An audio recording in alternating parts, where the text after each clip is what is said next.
হামের ভয়াবহতা নিয়ে সতর্ক করেছেন স্বাস্থ্যমন্ত্রী সরদার মোহাম্মদ সাখাওয়াত হোসেন। তিনি বলেন, করোনার মতোই মারাত্মক ঝুঁকি তৈরি করতে পারে হাম, তাই প্রতিরোধে নেওয়া হচ্ছে ব্যাপক টিকাদান কর্মসূচি। রোববার ঢাকার নবাবগঞ্জ উপজেলা স্বাস্থ্য কমপ্লেক্সে এই কর্মসূচির উদ্বোধন করেন স্বাস্থ্যমন্ত্রী। জানান, আগামী 12 এপ্রিল থেকে ঢাকা উত্তর ও ঢাকা দক্ষিণ সিটি কর্পোরেশন, ময়মনসিংহ ও বরিশালে টিকা প্রদান শুরু হবে। এরপর 3 মে থেকে সারা দেশের সব জেলা ও উপজেলায় একযোগে হামের টিকা দেয়া হবে। আরও জানান, ইউনিসেফ ও বিশ্ব স্বাস্থ্য সংস্থার তথ্য অনুযায়ী হামে আক্রান্তদের 82%ই 5 বছরের কম বয়সী শিশু। তাই 6 মাস থেকে 59 বছর বয়সী সব শিশুকে টিকার আওতায় আনা হবে। টিকার পাশাপাশি সুস্থ শিশুদের ভিটামিন এ ক্যাপসুলও দেওয়া হবে।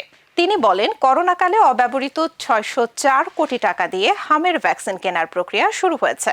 প্রথম ধাপে 18টি জেলার 30টি উপজেলায় এই কার্যক্রম চালু করা হয়েছে, যেখানে হামের প্রাদুর্ভাব তুলনামূলক বেশি। অতীতের ভুল ব্যবস্থাপনাকেও হামের বিস্তারের অন্যতম কারণ হিসেবে উল্লেখ করেন স্বাস্থ্যমন্ত্রী।